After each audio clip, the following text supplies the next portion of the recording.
কবিতার ছন্দে সকলকে স্বাগত। শিক্ষার্থী বন্ধুদের অনুরোধে দশম শ্রেণীর পাঠ্য ব্যাকরণের একটি বিষয় নিয়ে আজ সকলের সামনে উপস্থিত হয়েছি। কারক ও বিভক্তি। কারক ও বিভক্তি নির্ণয় কিন্তু প্রত্যেক বছরই থাকে, মাধ্যমিক পরীক্ষাতেও যথেষ্ট প্রশ্ন আসে। তাই কারক ও বিভক্তি অত্যন্ত গুরুত্বপূর্ণ একটি বিষয়।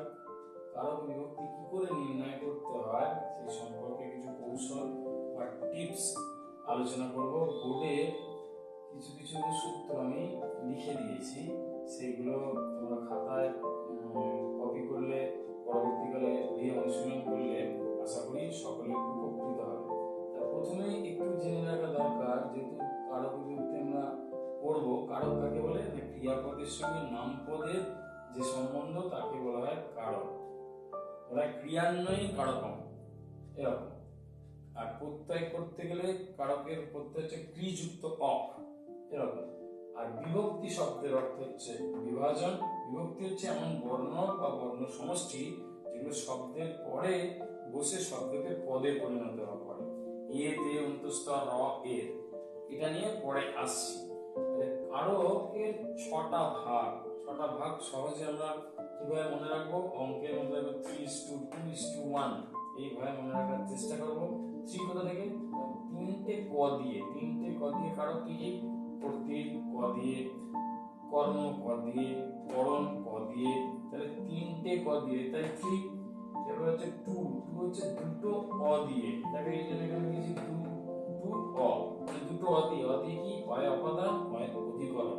একটা ন দিয়ে 1 লাস্টে, 1 হচ্ছে একটা ন দিয়ে কি? নিমিত্ত কারক।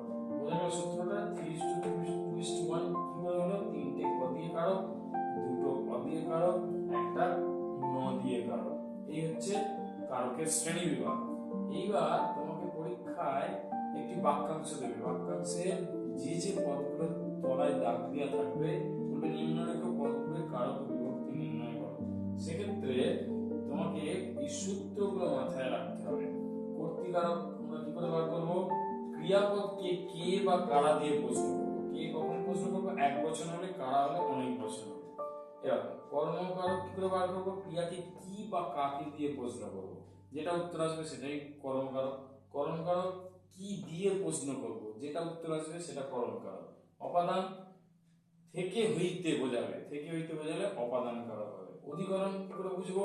স্থান আর সময় বোঝাবে, স্থান সময় বোঝালে হবে অধিকরণ কারক। ঠিক আছে? নিমিত্ত কারক জন্য, তরে, উদ্দেশ্য এগুলো বোঝালে নিমিত্ত কারক হবে। যেমন কর্তৃকারক, দেখো একটা উদাহরণ এখানে দিয়েছি। সৌরভ কলকাতায় থাকে। আমি ক্রিয়াকে প্রশ্ন করছি কে কলকাতায় থাকে, উত্তর আসছে দেখো সৌরভ। কে দিয়ে প্রশ্ন করছি, উত্তর চলে আসছে, তাই সৌরভ হচ্ছে এখানে কর্তৃকারক। ঠিক আছে? আর স্থান আর সময় বলেছি কি কারক? অধিকরণ কারক। তাহলে কোথায় থাকে, স্থান বোঝাচ্ছে, স্থান কলকাতায়, কলকাতা হচ্ছে একটা স্থানের নাম, কলকাতা হচ্ছে অধিকরণ কারক। এই বিভক্তি কি? দেখো অন্তস্থ বিভক্তি নির্ণয়ের সহজ সূত্র বলবো, তার আগে বলি বিভক্তি কথা অর্থ হচ্ছে বিভাজন। এটা একটু মনে রাখবে। মূল পদ বা মূল শব্দের পরে এক্সট্রা বা অতিরিক্ত কি যোগ আছে দেখতে হবে। যেটা যুক্ত থাকবে সেটাই বিভক্তি হবে। সে এ তে অন্তস্থ র এর হতে পারে। আর যদি কিছু না থাকে সেক্ষেত্রে শূন্য বিভক্তি। মানে শূন্য বিভক্তির সংজ্ঞাতেই বলা হচ্ছে যে বিভক্তি তোমার শব্দের সঙ্গে যুক্ত থেকে শব্দকে পদে পরিণত করে কিন্তু নিজে অদৃশ্য থাকে, অপ্রকাশিত থাকে, তাকে শূন্য বিভক্তি বলে। এখানে দেখো মূল শব্দ কি সৌরভ, তার সঙ্গে এক্সট্রা কিছু যোগ করা আছে কি? নেই, তাই এটা শূন্য বিভক্তি। অথচ এখানে দেখো কলকাতায়, মূল কথা হচ্ছে কলকাতা, তার সঙ্গে এক্সট্রা কি যোগ করা আছে? অন্তস্থ, তাই অন্তস্থ হচ্ছে বিভক্তি। অন্তস্থ বিভক্তি। আরেকটা খুব পরে দেখি তির্যক বিভক্তি।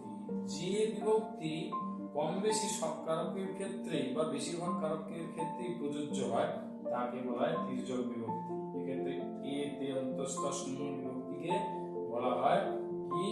তির্যক বিভক্তি, মনে রাখবে। আর একটা যদি উদাহরণ দিয়ে এখানে আরো বিষয়টা তোমাদের ক্লিয়ার হয়, যেমন দেখো কর্তৃকারক তো বলে দিলাম, সৌরভের মতো এরকম বাক্য থাকবে, যেমন কে কলকাতায় থাকে, উত্তর আসছে সৌরভ, হয়ে গেল। কর্মকারক বুলবুলিতে ধান খেয়েছে, কি খেয়েছে, কি দিয়ে প্রশ্ন করছি? তাহলে এসে যাচ্ছে, দেখো কি খেয়েছে, ধান।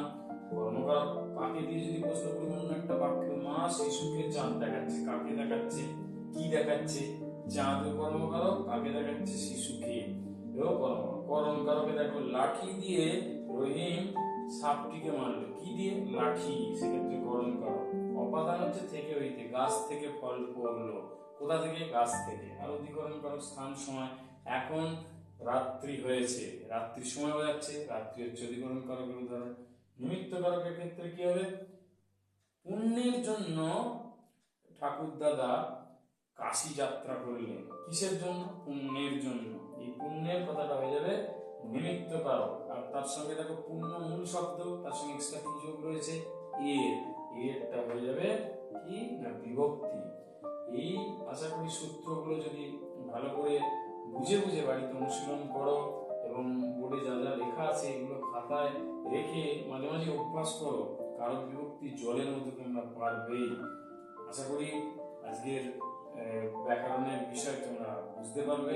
ভালো লাগলে শেয়ার করো বন্ধুদের মধ্যে, যাতে সকলে উপকৃত হয়।